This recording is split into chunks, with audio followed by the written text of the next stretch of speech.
चलिए question number 29 के बाद आप क्वेश्चन नंबर 30 करते हैं। क्वेश्चन नंबर 30 में क्या दिया है? क्वेश्चन नंबर 30 में हमसे बोला जा रहा है, दो क्वेश्चन है इसमें और लगा के, तो दोनों करेंगे अपन। फर्स्ट पार्ट वाला पहले देखते हैं। फर्स्ट पार्ट वाले में बोला गया है कि अ man standing on the deck of a ship, मतलब एक आदमी एक जहाज की डेक, मतलब उसकी छत पे खड़ा हुआ है, which is 10 metre above the sea level. मतलब अपन मान के चल लेते हैं कि ये कोई सी लेवल है और इस सी लेवल पे कोई शिप होगा, तो शिप की जो डेक है वो यहाँ से 10 मीटर पे है। ये डेक पे एक आदमी यहाँ खड़ा हुआ है।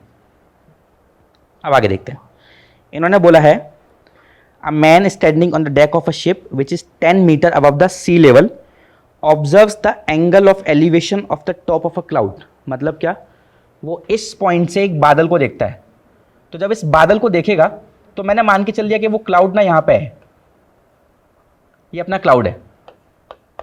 तो जब ये मैन जिसकी आंखों का लेवल ये होगा, तो मतलब ये इसकी रेफरेंस लाइन हो गई, ये उसकी रेफरेंस लाइन हो गई, बेस लाइन जैसे बोलते हैं। तो ये इस इंसान, ये मैन था हमारा, तो ये मैन था, ये उसकी रेफरेंस लाइन थी। अब वो अपनी रेफरेंस लाइन से क्लाउड को देख रहा है, बादल को देख रहा है। मतलब मैं किसी भी चीज़ को ऐसे ऊपर देख रहा हूँ। जब मैं किसी भी चीज़ को ऊपर देख रहा हूँ तो ये जो एंगल बनेगा रेफरेंस लाइन से, इस एंगल को क्या बोलेंगे? Angle of elevation. और ये हमें दिया गया है कितना? एंगल ऑफ एलिवेशन हमें दिया गया है 30 डिग्री। तो एक तो ये चीज़ दी गई है कि जहां से वो इंसान खड़ा है वहां से वो क्लाउड में देख रहा है, तो वहां पे एंगल ऑफ एलिवेशन बन रहा है 30 डिग्री। आगे देखते हैं क्या बोला है। इन्होंने बोला है कि angle of depression of its reflection. अब देखो, बादल है, क्लाउड है, और क्लाउड का पानी में कुछ ना कुछ रिफ्लेक्शन है। तो मैंने मान लिया कि क्लाउड का जो रिफ्लेक्शन है वो यहां पे है। ये रिफ्लेक्शन है किसका? जो ऊपर क्लाउड है उसका।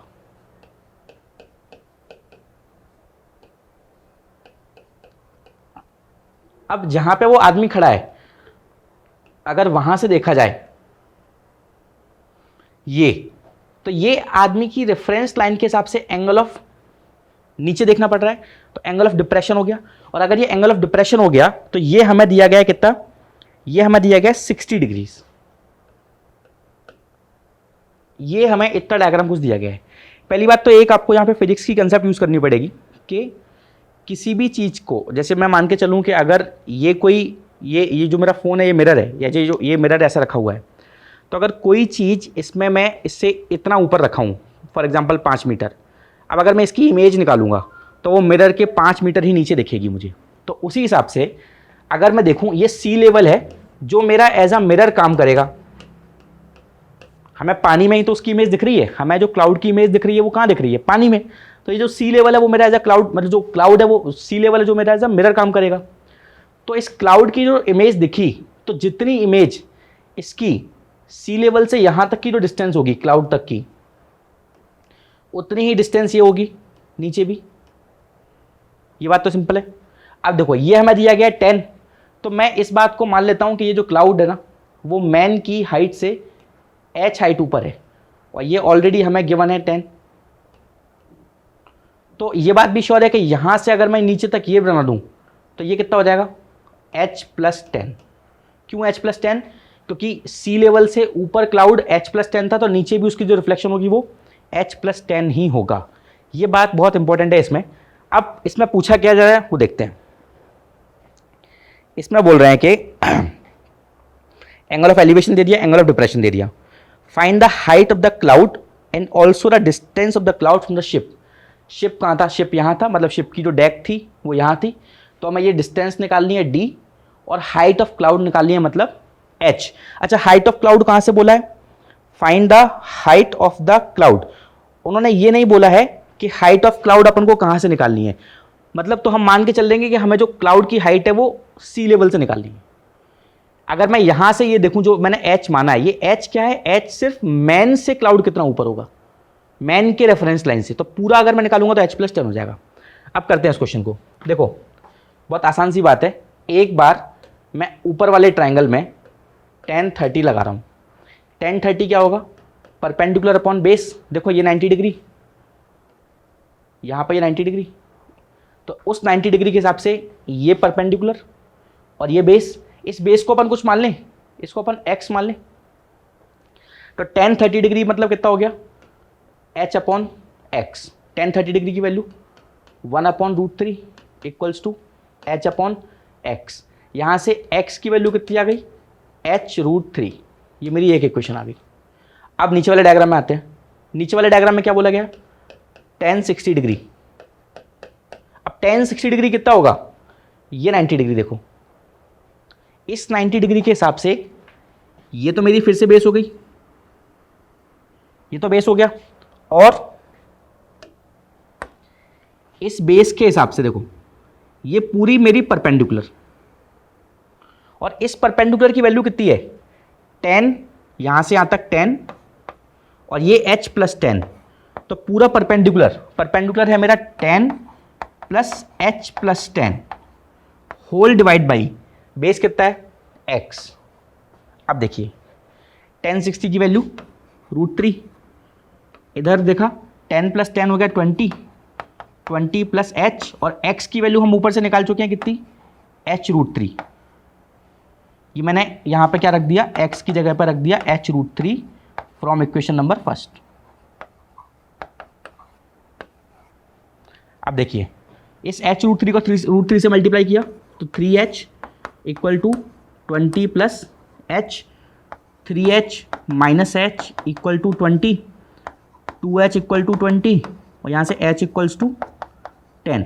मतलब क्या, मेरा h 10 आ गया। मतलब जो हाइट है कहाँ से, यहाँ से, ये जो हाइट है वो मेरी कितनी आ गई, 10 मीटर। अब उन्होंने पूछा क्या था, दो चीज़ें पूछी थी, एक तो हाइट ऑफ द क्लाउड पूछा था, तो height of the cloud from the ship 10 हो गई, फ्रॉम द सी लेवल से कितनी हो गई, 10 प्लस 10 तो 20। तीसरी चीज़ उन्होंने पूछी थी वो थी कि distance of the cloud from the ship, मतलब ये डिस्टेंस d पूछी थी। तो d निकालने के लिए हम ऊपर वाले ट्राइंगल में sin 30 लगा दे। sin 30 लगाते ही क्या बनेगा, देखो जरा, sin 30 लगाते ही देखो p अपॉन h, मतलब h अपॉन d हमें अननोन है। sin 30 की वैल्यू अपन जानते हैं 1/2, h की वैल्यू हमें पता चल गई कितनी, 10, और d, तो यहाँ से d इक्वल टू क्या हो जाएगा, 20 मीटर। मतलब जो 3 आंसर उसमें हमसे पूछे थे, मैं सारे के सारे आंसर यहाँ समराइज कर रहा हूँ। पहला आंसर अगर हम बोले तो हाइट ऑफ क्लाउड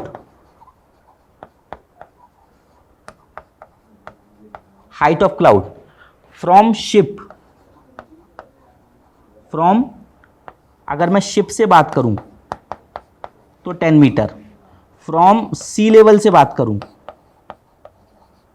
तो 10 प्लस 10 20 मीटर, और दूसरा पार्ट जो इसमें बोला था distance of cloud from man,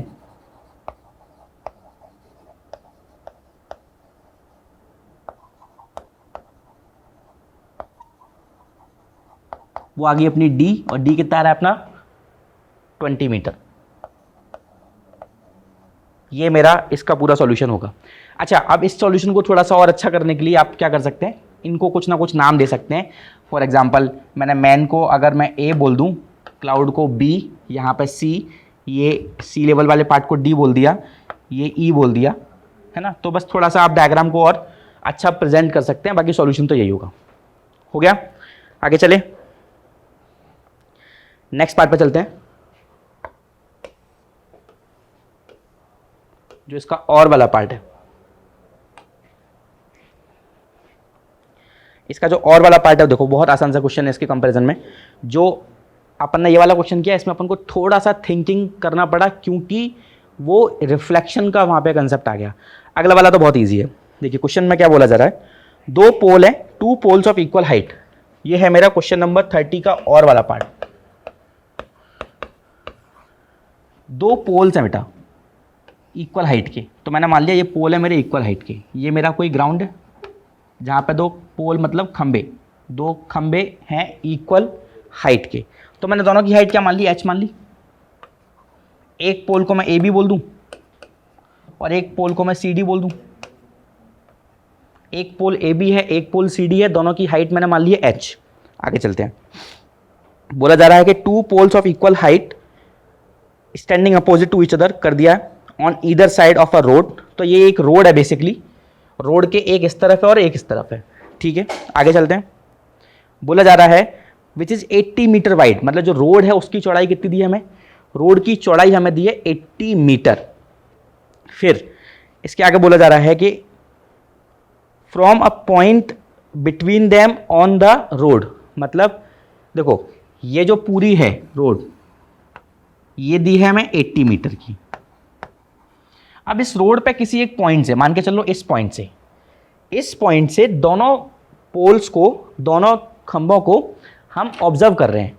तो इस पोल से हम, इस पॉइंट से हमने इसको भी देखा और इसको भी देखा, तो यहां से एक एंगल इधर बनेगा और एक एंगल इधर बनेगा। पहली बात तो ये समझने वाली बात है कि उन्होंने ये नहीं बोला है कि ये जो ऑब्जर्विंग पॉइंट है वो एग्जैक्टली मिडिल में है। उन्होंने सिर्फ क्या बोला है कि उस रोड पे कोई एक पॉइंट है, कोई भी, अब वो पॉइंट कहीं भी हो सकता है। मैंने मान लिया कि वो पॉइंट यहां पे है P। अब देखिए ये जो दोनों तरफ एंगल्स बने, उन एंगल्स का मेजरमेंट हमें दिया गया है, एक तरफ है 30 और एक तरफ है 60। अब आपको थोड़ा सा और लॉजिक यूज करना पड़ेगा कि इसमें से कौन सा एंगल 30 हो सकता है, कौन सा एंगल 60 हो सकता है। अब देखिए अगर जमीन से देखेंगे, ग्राउंड से, तो ये थोड़ी ज्यादा स्लैंट है, तो ये एंगल बड़ा वाला होगा, मतलब ये 60 डिग्री होगा, और ये थोड़ी कम स्लैंट है तो ये 30 डिग्री होगा।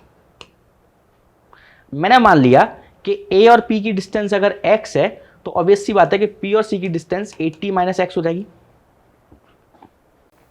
ये सब मीटर में है तो ये भी मीटर में रहेगा, है ना। तो अब लिख लेते हैं पहले,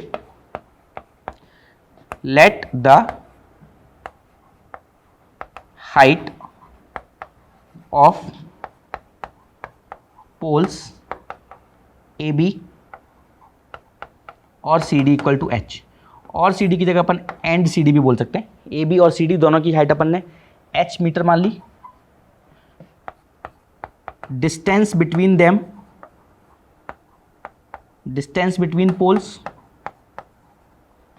वो किसके इक्वल हो जाएगी, विड्थ ऑफ रोड के,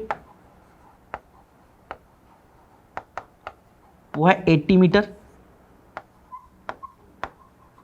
ठीक है। अब फ्रॉम फिगर, इसके बस इतना सा इंफॉर्मेशन अपन केवल में लिख देंगे, सफिशिएंट है जो हमें दिया गया है। फ्रॉम फिगर हम क्या कर रहे हैं,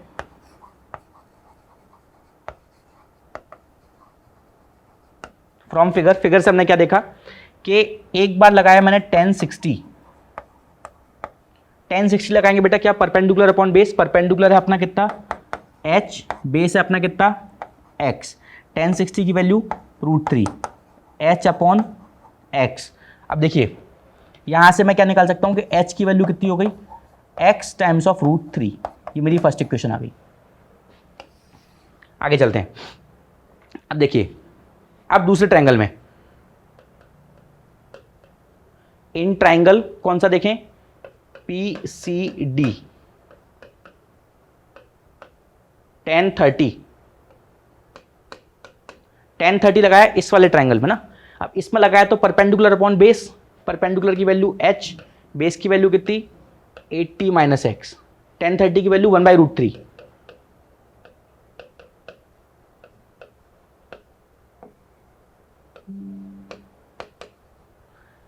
यहां से हुआ ये 80 - x इक्वल टू h√3। अब देखिए h की वैल्यू क्या रख सकते हैं अपन, x√3, तो 80 - x इक्वल टू, हमें हाइट ऑफ पोल निकालनी थी, तो क्यों ना ऐसा करा जाए कि यहां से x की वैल्यू निकाल ली जाए h/√3 और वो यहां पर रख दी जाए। दोनों ही तरीके से कर सकते हैं, ऐसे भी कर लेते हैं। h की वैल्यू निकाली क्या x√3, और ऑलरेडी एक √3 है, √3 इंटू √3 कितना हो गया बेटा, √3 इंटू √3 3 हो गया। तो देखो 80 - x इक्वल टू 3x, यहां से 80 इक्वल्स टू 4x, और यहां से x इक्वल टू 20। मतलब क्या, ये जो डिस्टेंस आई ये मेरी कितनी आ गई 20। तो ऑब्वियस सी बात है ये डिस्टेंस कितनी हो जाएगी 60, क्योंकि ये है 80 - x। अब अगर ये 20 आ गई, अब देखिए जरा, मेरी x 20 आ गई, मुझे निकालना height of pole,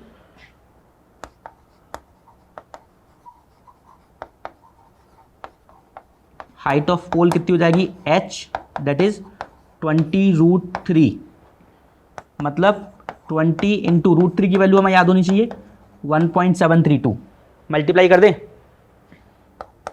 2 4 6 34 0 and then decimal, मतलब 34.64 मीटर। ये मेरी रिक्वायर्ड हाइट आ गई किस चीज़ की, पोल की हाइट। और जो इस पोल की होगी वही इस पोल की होगी। दोनों पोल्स की हाइट कैसी होगी, इक्वल होगी, क्योंकि दोनों के दोनों पोल्स आपस में इक्वल हाइट के दिए गए हैं। ये इसका सेकंड वाला पार्ट खत्म हो गया, मतलब क्वेश्चन नंबर 30 का जो सेकंड पार्ट था वो खत्म हो गया। आगे चलते हैं। अच्छा, इस सेक्शन में से कोई क्वेश्चन बचा अपना? सेक्शन सी कंप्लीट हो गया बेटा अपना। सेक्शन सी में से 26 हो गया, 28 हो गया, 27 शायद बचा है, तो 27 कर लेते हैं, वो अपन भूल गए बीच में ना। 28 हो चुका है, हाँ जी, 29 कर दिया है, 30 हो गया है, 31 बचा है अभी। तो पहले 31 करेंगे, फिर जो स्किप किया उस पर आ जाएंगे।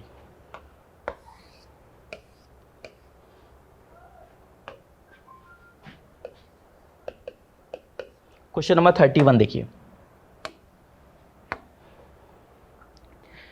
31 बहुत अच्छा क्वेश्चन है ना। 31 में क्या बोला गया है, P Q is a cord of length 8 centimetre of a circle. मतलब एक सर्कल है, ठीक, तो एक सर्कल पे एक सर्कल है जिसमें पी क्यू कोई कॉर्ड है। तो मैंने मान ली कि पी क्यू जो कॉर्ड है वो ये डायग्राम उन्होंने बना के दिया है, वैसे तो बेहतर होगा कि जो डायग्राम दिया गया है अपन उसी को यूज करें, नया डायग्राम ना बनाएं। ये उनकी एक कॉर्ड है पी क्यू, और एक टेंजेंट है जो यहां से मीट कर रही है।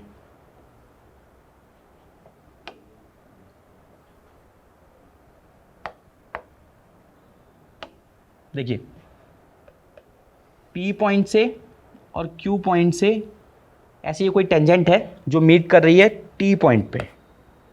ये पॉइंट है टी। आगे क्या बोला गया है, इस पूरे पी क्यू की जो लेंथ है ना वो है 8 सेंटीमीटर। यहां इसका कोई सेंटर होगा, सेंटर से पी को अगर ज्वाइन करेंगे तो ऑब्वियस सी बात है ये रेडियस है, और ये रेडियस हमें दी गई है कितनी, 5 सेंटीमीटर। ये पूरा पी क्यू कितना था, 8 सेंटीमीटर। नीचे भी रेडियस ही होगी बेटा, ठीक है। इस सेंटर को उन्होंने ओ बोल दिया है। अब क्या बोल रहे हैं, the tangents P and Q intersect at point T. तो दोनों जो टेंजेंट है वो टी पे इंटरसेक्ट कर रही है, ठीक है। Find the length T P, हमें टी पी फाइंड करनी है, मतलब हमारी अननोन जो लेंथ है वो एक्चुअली ये टी पी है एक्स, ये हमें फाइंड आउट करनी है। देखो अच्छा क्वेश्चन है, थोड़ा सा दिमाग लगाना पड़ेगा। उन्होंने बोला है कि ये जो पॉइंट है ना, ये जो पॉइंट है ये पॉइंट है आर, जहां पे ये सर्कल को जो मीट कर रही है। मतलब सेंटर से जब मैंने टेंजेंट को ज्वाइन किया तो ये पॉइंट था आर, जहां पे दोनों टेंजेंट्स मिल रही थी वो पॉइंट टी था। सर्कल का सेंटर ओ था। ओ से टी को जब ज्वाइन किया तो ओ से टी को ज्वाइन करने पे ये जो पॉइंट है जो कॉर्ड पे कट कर रहा है वो है आर। अब देखो एक बहुत सिंपल सी बात, हम जानते हैं कि अगर सेंटर से कोई लाइन ड्रॉ की गई है, यहां से अगर कोई लाइन ड्रॉ की गई है तो उसको बाइसेक्ट करती है। अगर हमने सेंटर से कॉर्ड पे कोई एक लाइन ड्रॉ करी है तो उसको क्या करती है, बाइसेक्ट करती है। ऐसा उन्होंने डायरेक्टली दे रखा है क्या, दिया तो नहीं उन्होंने, तो अब हमें प्रूव भी करना पड़ेगा। तो पहले गिवन की लिस्ट बनाते हैं ना, गिवन क्या क्या है। देखो ये बड़ा क्वेश्चन है। गिवन है रेडियस जो OP होगी या OQ होगी, और दोनों ही कितनी है, 5 सेंटीमीटर। कॉर्ड लेंथ दी है PQ कितनी, 8 सेंटीमीटर, ठीक है। अच्छा, क्या मैं ये बात प्रूव कर सकता हूं कि OPR और OQR कॉन्ग्रुएंट होंगे? कैसे भी, देखो OP equals to OQ equal है, OR कॉमन साइड ये भी इक्वल है, और एक चीज़ और, कोई भी कैसे भी इसको कॉन्ग्रुएंट प्रूव करना है हमें, तो हम ऐसे कर लेते हैं कि जब ये दोनों इक्वल हैं तो ये जो एंगल्स बनाएंगी वो भी इक्वल होंगे। तो मतलब मैं क्या बोल रहा हूँ कि इन triangle O P R and triangle O Q R में, ठीक है। देखिए जरा, O P is equals to O Q, दोनों रेडियस हैं, O R is equal to O R common side, और angle O P R equals to angle O Q R, ये तीन चीज़ें होंगी। O P is equal to O Q क्यों है आप जानते हैं, रीजन इनके, ये रेडियाई है, ये कॉमन साइड है,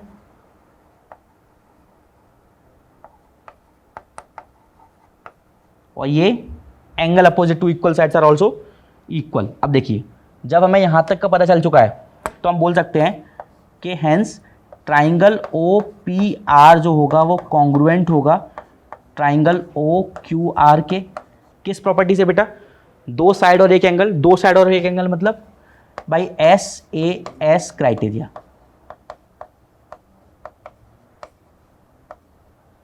ठीक है, अच्छा, जब ये ट्राइंगल दोनों कॉन्ग्रुएंट आ गए तो मैं सीपीसीटी से बोल सकता हूं कि definitely P R is equals to R Q, तो मैं बोल सकता हूं कि P R is equals to R Q by CPCT. हमें गिवन क्या था कि इंटायर पी क्यू दिए 8, तो पी क्यू को क्या लिख सकता हूं मैं, पी क्यू को लिख सकता हूं P R plus R Q, वो हो गई 8। अब क्योंकि दोनों बराबर हैं तो यहां से आर क्यू की जगह भी पी आर लिख दिया इक्वल टू 8, तो 2 times of P R equal to 8 centimetre. यहां से पी आर की लेंथ आ गई 4 सेंटीमीटर, और जितनी पी आर है उतनी ही क्या होगी, आर क्यू। तो एक बात तो अभी हमारी निकली है इसमें कि ये बात तो श्योर है कि अब अगर मैं इस 8 को हटा के ऊपर वाला ट्रायंगल बोलना चाहूँ तो ये भी 4, और नीचे वाले ट्रायंगल में ये भी 4। चलिए आगे चलते हैं।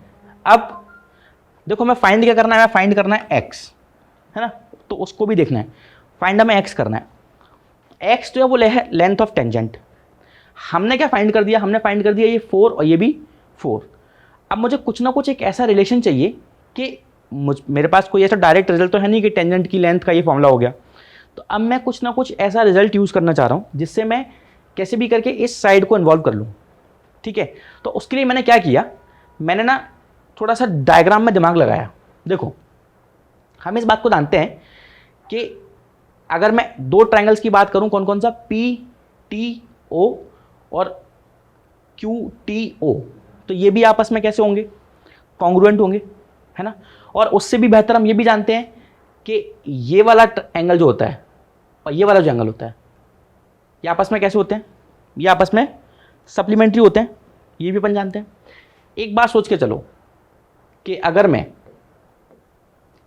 कैसे भी करके इस एंगल को, यहां वाले एंगल को इस एंगल के इक्वल प्रूव कर दूं, देखना ध्यान से, तो ये दोनों ट्रायंगल सिमिलर हो जाएंगे। कैसे, एंगल एंगल क्राइटेरिया से। एंगल एंगल क्राइटेरिया से मतलब कैसे, देखो ये बात भी अब पता चल चुकी है कि ये आर जो है ना, देखो यहां से हम क्या बोल सकते हैं, R is mid point of किसका, पी क्यू का। और हमें पता है कि अगर सेंटर से लाइन डाली है और मिड पॉइंट पे कट कर रही है तो वो उसके परपेंडिकुलर भी होगी, तो मतलब मैं बोल सकता हूं कि हेंस ओ आर परपेंडिकुलर होगा पी क्यू के। करेक्ट, ओ आर परपेंडिकुलर किसके हो गया, पी क्यू के। अब देखिए इसके आगे चलते हैं। मुझे कैसे भी करके इस एंगल को इस एंगल के इक्वल प्रूव करना है, ताकि मैं ऑलरेडी इन दोनों ट्रायंगल्स में, किन दोनों में, एक बार पी आर टी में और एक बार पी आर ओ में, पी आर टी और पी आर ओ में मैं कुछ भी एक ऐसा रिजल्ट बनाना चाह रहा हूं ताकि दोनों सिमिलर आ जाएं। जब सिमिलर आ जाएंगे तो मैं इनमें साइड्स का प्रोपोर्शनलिटी यूज कर लूंगा। उसके लिए मुझे एक चीज और चाहिए होगी, मुझे ओ आर की लेंथ और चाहिए होगी। तो ओ आर की लेंथ मैं पाइथागोरस थ्योरम से निकालता हूं। देखिए जरा, हम जानते हैं कि ओपी रेडियस है, तो ओपी का स्क्वायर, ओपी का स्क्वायर किस किस के इक्वल होगा, आरपी का स्क्वायर प्लस ओ आर के स्क्वायर के। ओपी दिया है 5, तो 5 स्क्वायर इक्वल्स टू आरपी कितना दिया है बेटा 4, तो 4 square plus O R square. अब ये बहुत आसान सी बात है ना, 25 माइनस 16 9 9 का अंडर रूट 3। मैं डायरेक्ट लिख रहा हूँ यहाँ से मेरा ओ आर आ गया कितना 3 सेंटीमीटर। देखो एक एक करके मैं सारे मेरे हथियार जो हैं वो रेडी कर रहा हूँ इस क्वेश्चन को करने के लिए। अब मैंने ये भी पता कर लिया कि अगर मुझे ज़रूरत पड़ी तो मैं ओ से लेके आर तक को इसको 3 सेंटीमीटर लिख सकता हूँ और ऊपर नीचे तो 4 है ही। आगे चलते हैं। अब देखिए, अच्छा देखो यही कर रहा हूँ। ये बात श्योर है कि अगर इस पूरे एंगल को मैं 2x मान लूँ, देखना ध्यान से, किस एंगल को, दोनों टेंजेंट के बीच में बनने वाला ये एंगल, तो ये जो सेंटर पे एंगल बन रहा है ये कितना हो जाएगा 180 माइनस 2x, क्योंकि दोनों सप्लीमेंट्री होते हैं। ठीक है, अब अगर ये 180 माइनस 2x है तो ये बात भी श्योर है कि इस ट्रायंगल में, देखो मैं अलग से बना देता हूं, यहां पे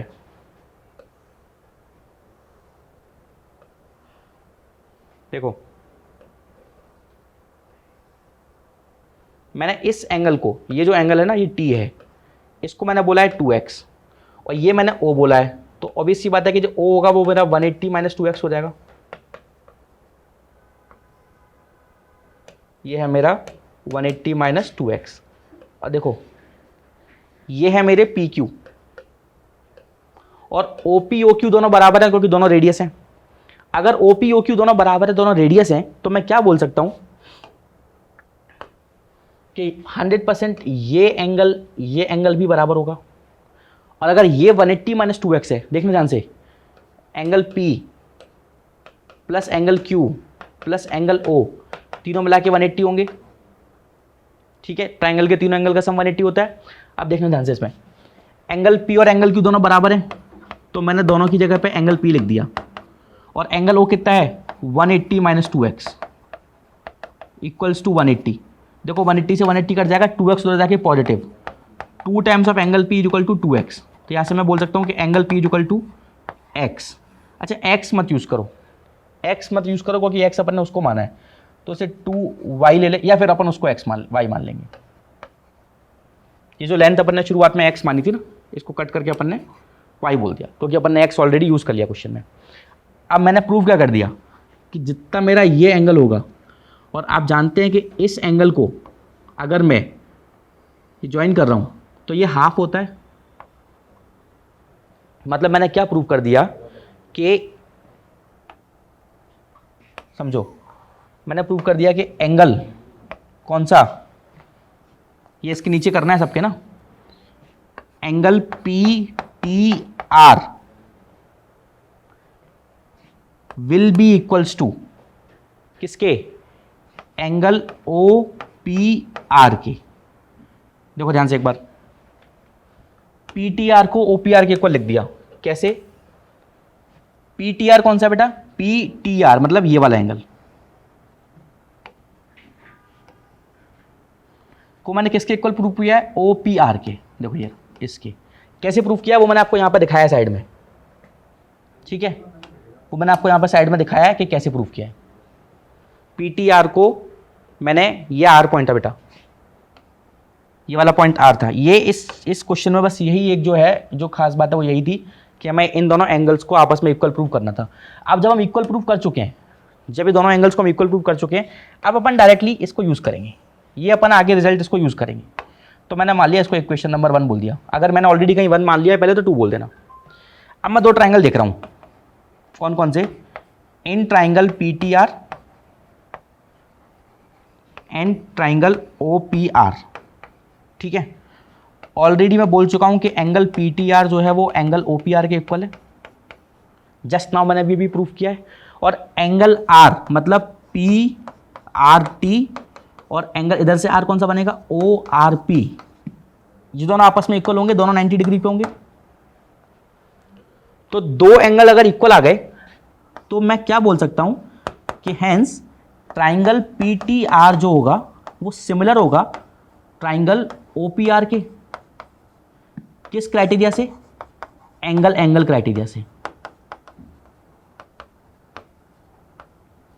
और अगर ये इक्वल हो गया एंगल क्राइटेरिया से, तो देखो फिर से अपन को एक बार इसका डायग्राम बनाना पड़ेगा। हमने दोनों ट्राइंगल्स को क्या कर दिया, सिमिलर प्रूव कर दिया। ट्राइंगल्स कौन कौन से, ये था अपना सर्कल, यहां से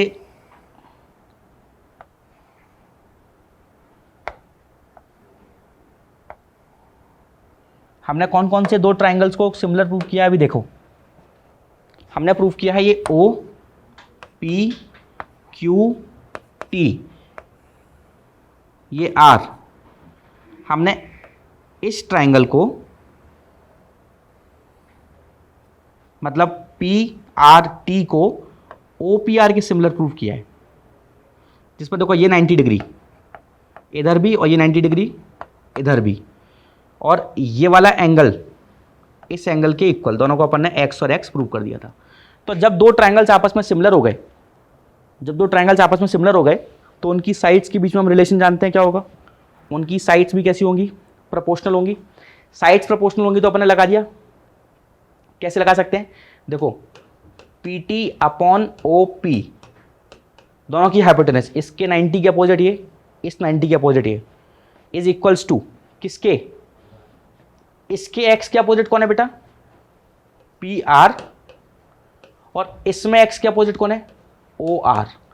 अब ये सब मैं पहले ही निकाल चुका हूं क्वेश्चन में कि पी आर कितना था, ओ आर कितना था, सब निकाल चुका हूं। देखो पी टी मुझे निकालना है तो मैंने एज इट इज रखा। O P is nothing but my radius which is 5 equals to P R, P से आर, ये याद होगा आपको, ये पूरी लेंथ 8 थी, हमने उसको प्रूव किया कि बाइसेक्ट कर रहा है, तो ये 4 और ये 4, तो पी आर भी 4 divide by O R. O R हम निकाल चुके थे, देखो ये 4, ये 3 और ये 5 था, तो ये नीचे कितनी हो गई 3। अब मुझे यहाँ से पी टी की वैल्यू चाहिए थी जो लेंथ ऑफ टेंजेंट थी, तो 5 इंटू 4 20 डिवाइड बाई 3 सेंटीमीटर। ये मेरा फाइनल आंसर होगा। दोनों इक्वल हैं, जो बने नहीं हैं इक्वल पर इक्वल है।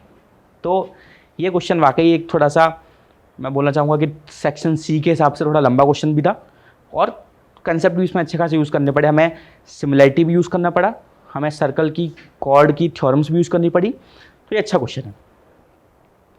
ये हमारा हो गया 31। अब इसमें से जो हमारा एक क्वेश्चन बचा है, कौन सा, 27, वो देख लेते हैं, जो इस सेक्शन में से हमने स्किप कर दिया था।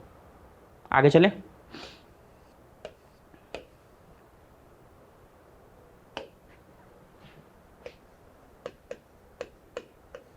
क्वेश्चन नंबर 27 देखिए बेटा। 27 में क्या बोला जा रहा है, if the ratio of sum of n terms of 2 APs, मतलब क्या, 2 एपी है बेटा, देखो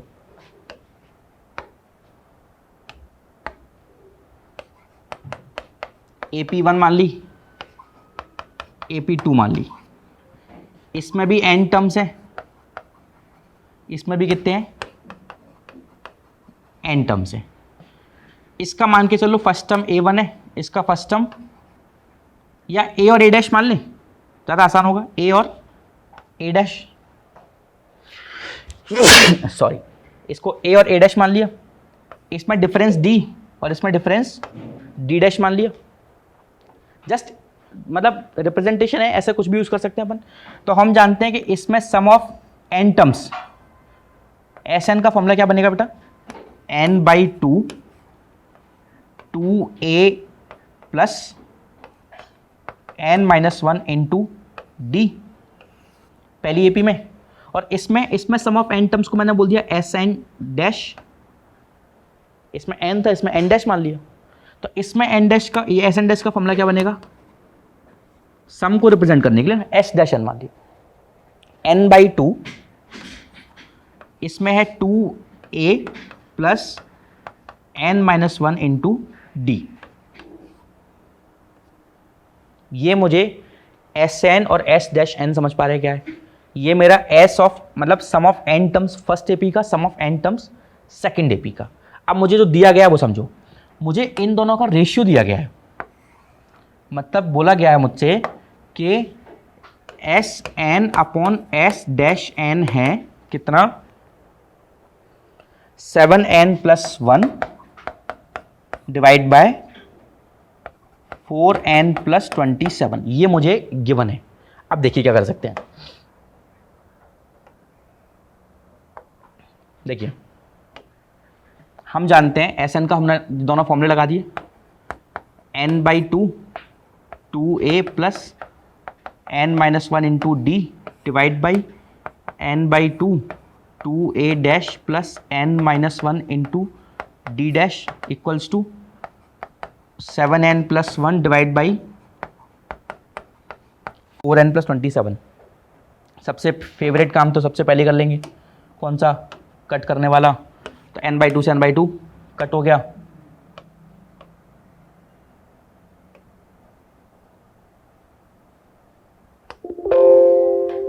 n बाई टू से n बाई टू कट हो गया, क्या बचा?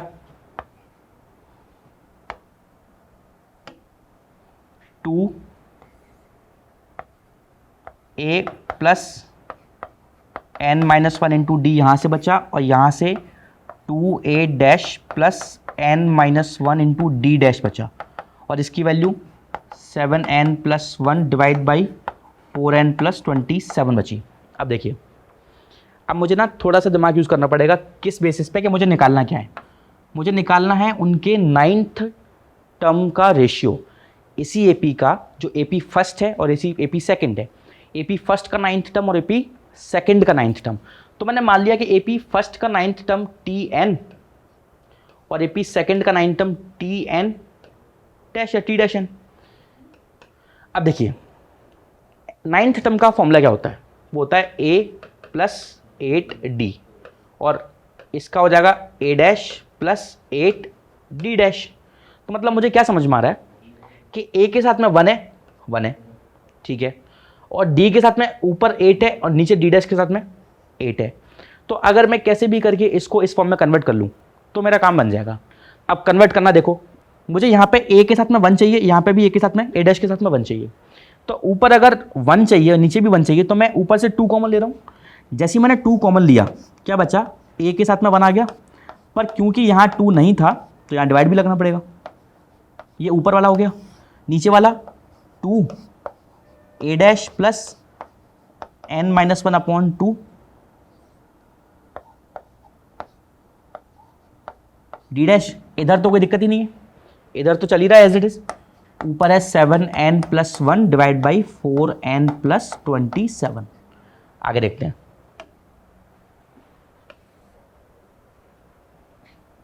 देखो, 2 से 2 कट गया पहले तो, सबसे आसान।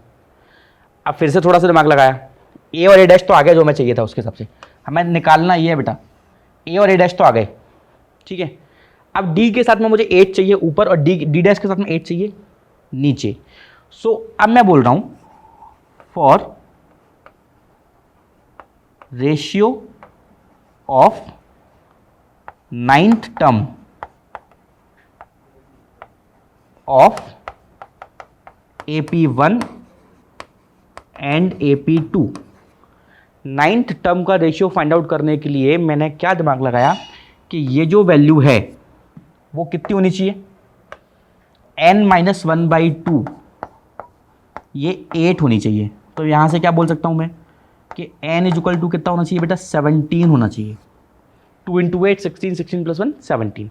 तो बस यही n इज इक्वल टू 17 मुझे यहाँ पुट करना है, तो मेरा रिक्वायर्ड रेशियो आ जाएगा। देखिए, मैंने क्या पुट करा? n is equal to 17। इसको इक्वेशन नंबर 1 मान लो। Put n is equal to 17 in equation number 1। देखो, a प्लस 17 माइनस 1 16 बाई 2 8, तो ये a प्लस 8d हो गया, और नीचे a dash plus 8d dash हो गया। इधर 17 पुट किया, 7 into 17 plus 1 over 4 into 17 plus 27। अब आप ध्यान से देखोगे, ये जो न्यूमरेटर में लिखा है यही 9th टर्म है फर्स्ट एपी का, और जो डिनोमिनेटर में लिखा है वही 9th टर्म है सेकंड एपी का, Tn T9 और T डैश 9। और इस तरफ कितना आ गया? 17 times 7 119, 119 plus 1 120 divide by 17 times 4 हो गया 68, 68 प्लस 27 68 7 75 25 95। सिंप्लीफाई कर दें इसको, किससे? 5 से करते ये 24/19। तो मतलब क्या? इनके रिक्वायर्ड 9th टर्म का जो रेशियो आ गया वो आ गया 24/19, मतलब 24:19। ये हमारा क्वेश्चन नंबर 27 हो गया, जो हमने उसमें से स्किप किया था। आगे चलें, सेक्शन सी हमारा खत्म हो गया, सेक्शन डी में चलते हैं। ठीक है, सेक्शन डी में कितने क्वेश्चन है बेटा? 3 क्वेश्चन, 32, 33 एंड 34। आगे चलते हैं।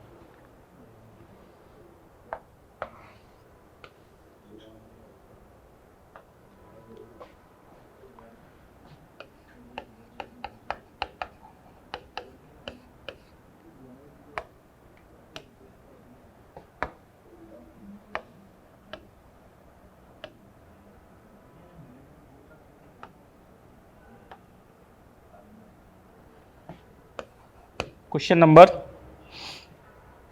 32, देखो ये अच्छा क्वेश्चन है, क्वाड्रेटिक का क्वेश्चन है, आसान सा क्वेश्चन है। ठीक है, पर थोड़ा सा फिजिक्स यूज होगा। एन एक्सप्रेस ट्रेन, एक एक्सप्रेस ट्रेन है, takes 1 hour less than a passenger train. ठीक है, to travel 132 kilometre between Mysore and Bangalore. थोड़ा सा मैं आपको, क्योंकि ये सॉल्यूशन थोड़ा सा हिंट वाइज दूंगा, आप पूरा सॉल्यूशन खुद से भी बनाएं, मैं आपको थोड़ा सा ऐसा सॉल्यूशन दूंगा जो आपको हिंट लगेगी। तो मुझे क्या बोला गया है, डिस्टेंस टू ट्रेवल, डिस्टेंस कितना है 2 सिटीज़ के बीच में, वो है 120 किलोमीटर। ठीक है, नहीं 132 किलोमीटर, सॉरी 132 किलोमीटर। अब उन्होंने बोला है कि average speed of express train, 2 train की बात चल रही है, एक है पैसेंजर ट्रेन और एक है एक्सप्रेस ट्रेन। हम सब लोग जानते हैं कि पैसेंजर ट्रेन थोड़ा धीरे चलती है, एक्सप्रेस ट्रेन थोड़ा तेज चलती है। तो मैंने मान लिया कि let speed of passenger train be x kilometre per hour, मतलब पैसेंजर ट्रेन की जो स्पीड है वो x किलोमीटर पर आवर मान ली मैंने। अब एक बात, सिंपल सी बात, डिस्टेंस कितना ट्रेवल करना है 132, स्पीड कितनी है x, तो time taken by passenger train,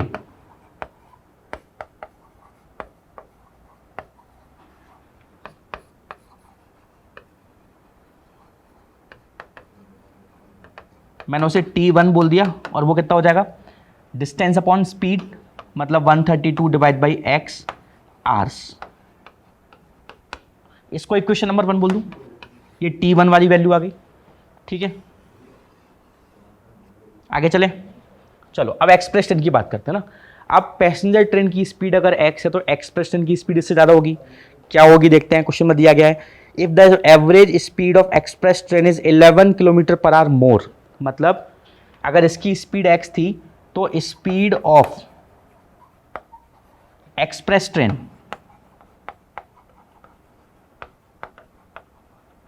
वो कितनी हो जाएगी, x plus 11 kilometre per our हो जाएगी।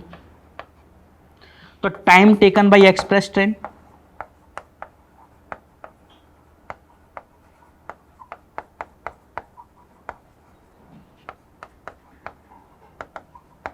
वो कितना हो जाएगा, डिस्टेंस 132 डिवाइड बाई स्पीड कितनी x प्लस 11, ये हो जाएगा t2। अच्छा, इसको t2 बोल दिया ना,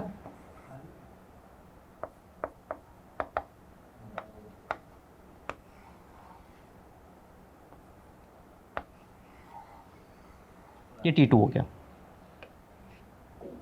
अब देखो, अब क्वेश्चन में क्या बोला गया है, क्वेश्चन में बोला गया है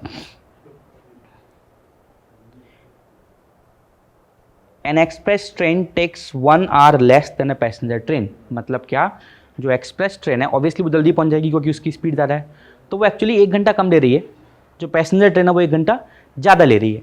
तो देखो पैसेंजर ट्रेन के द्वारा टाइम कितना था, ये वाला था, और एक्सप्रेस ट्रेन का ये वाला था।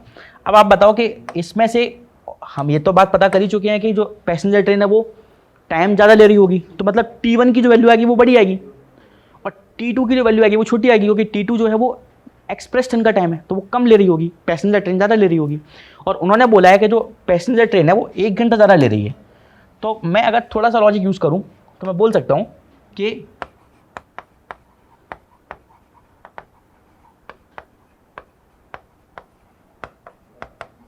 अकॉर्डिंग टू क्वेश्चन है ना, t1 बड़ा आएगा, तो t1 में से t2 माइनस करने पे आपका 1 आवर आना चाहिए। क्यों, क्योंकि T1 जो था वो 1 घंटा ज़्यादा था किससे, T2 से। तो T1 माइनस T2 करने पे आपका 1 आवर आना चाहिए। तो ये हमारा आंसर हो जाएगा T1 minus T2 equal to 1 our. अब इसको बस सॉल्व कर लेंगे। अब ये सॉल्यूशन पार्ट में आपके भरोसे छोड़ रहा हूँ कि 132 divide by X minus 132 divide by X plus 11 equals to 1। ये आप कर सकते हैं सॉल्यूशन मेरे ख्याल से। मैं तो 132 को कॉमन लेना ज़्यादा प्रेफर करूँगा।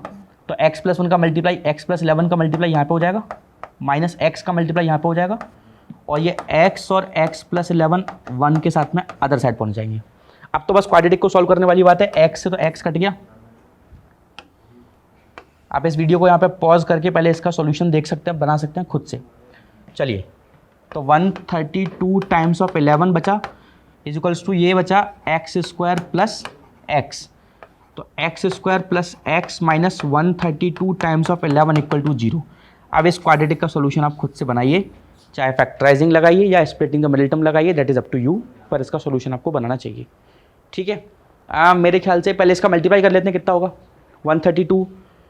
132 इंटू 11 देख लेते हैं कितना है। 11 times 2 is 2, 22 carry 2, 33 2 35 carry 3, 11 times 1 is 11 and 3 14, मतलब 1452 एक्स स्क्वायर प्लस, ये तो बेसिकली 11x था बेटा। ये यहाँ पे थोड़ा सा अपन मिस्टेक कर गए, x का x से एक्स स्क्वायर और x का 11 से 11x। ठीक है, तो X square plus 11x minus कितना 1452 इक्वल्स टू 0। इसके फैक्टर करने पड़ेंगे, इसके फैक्टर, क्योंकि 11 है इसलिए मुझे थोड़ा सा हिंट लग रहा है। ज़रा 44 एंड 33 करके देखो,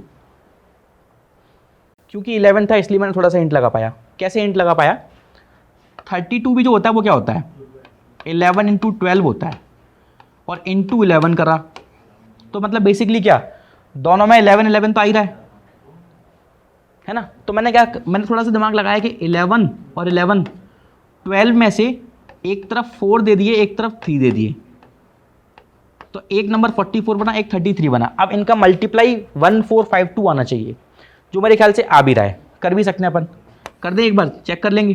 3 4 जा 12 एंड 3 4 जा 12 एंड 1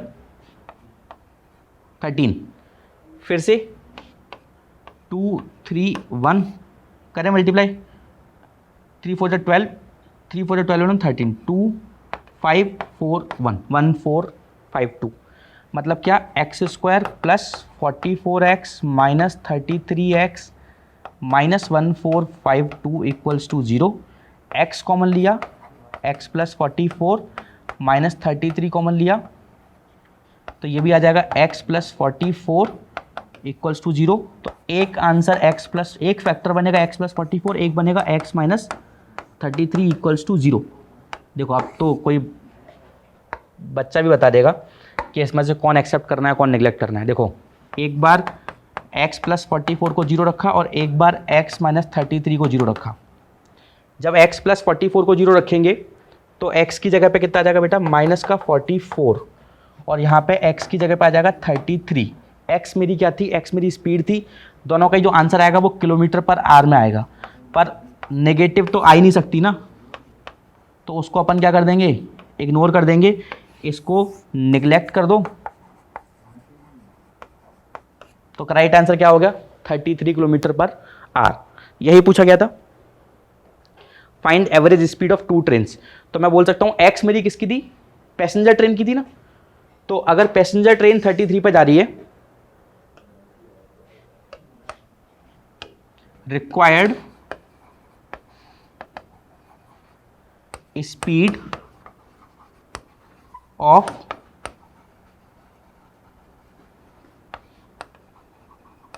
पैसेंजर ट्रेन, वो आ गया अपना 33 किलोमीटर पर आवर। तो ऑब्वियस सी बात है, एक्सप्रेस ट्रेन इसके कंपैरिजन में तो थोड़ा तेज ही चलेगी, तो वो आ जाएगा 33 प्लस 11, क्योंकि x प्लस 11 थी, मतलब 44 किलोमीटर पर आवर। बस यहीं तक था इसमें। ये अपना हो गया 32nd क्वेश्चन।